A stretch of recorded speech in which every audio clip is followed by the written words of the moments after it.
Hi folks, Larry Berman here, and here's what's on my radar this week. Well, it hasn't actually changed from last week. Inflation is on everybody's mind, trying to figure out the bizarre price action in the bond market. A lot of talk about the street and everybody getting caught short. Remember, turn back the clock just a few months ago. Everyone on the planet was really bearish bonds, just about everybody. And you know, you got this Treasury funding announcement, all this supply coming. It just was obvious. Inflation numbers were going to tick up. You had to be bearish on bonds. So everyone was. And now the news is coming in, and all of a sudden you're getting this massive squeeze. So a lot of debate on transitory and permanent. With the Fed next week, we expect them to reiterate the transitory nature of inflation pressures that are building, and it's all supply squeezes, and it's not, you know, outsized demand or anything like that, or new demand. You know, you think about the food space. Are we going to really eat more corn and wheat than we used to collectively? Or is this a supply constrained speculative move, right? And that's the debate that's going on right now. So a lot of the factors are transitory. But I'm going to continue to reiterate, we have to watch wage pressures and inequality factors, because I think those are very, very much part of this, you know, ocean liner kind of turning of inflationary trends. And so I think the longer term trends are probably changing. I think we're going to see wage pressures. They're going to build over, you know, years and years and years. More unionization, those kind of issues to fix the inequality and to boost labor share of income over capital share of income. So those are going to be very, very important trends that are going to have inflationary implications, but right now transitory. So again, it's a time frame thing, I believe.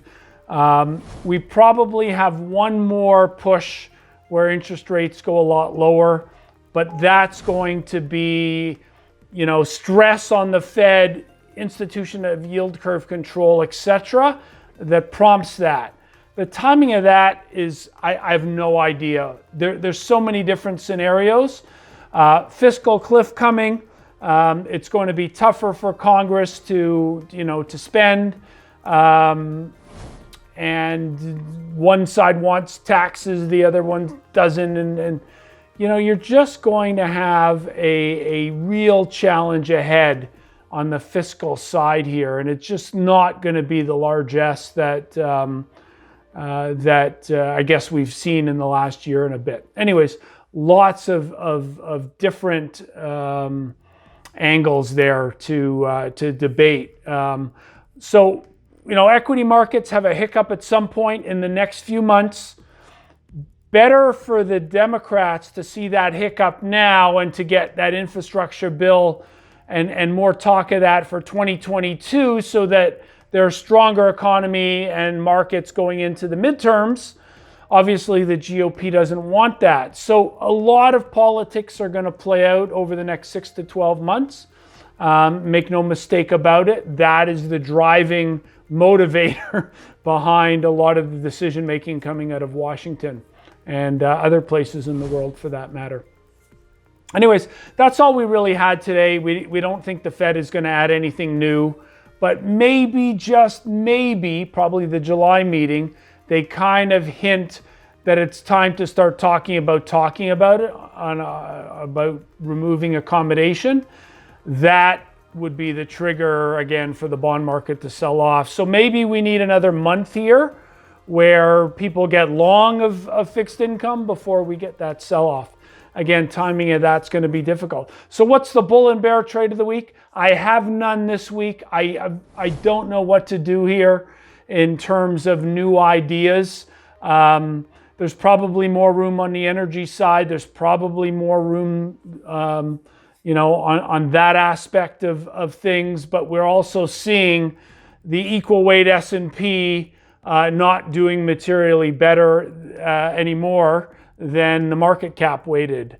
So, really, I think with rising rates down the road, you still want to be generally underweight large cap tech as an idea. Would I short it right now? No, probably not. So not recommending that.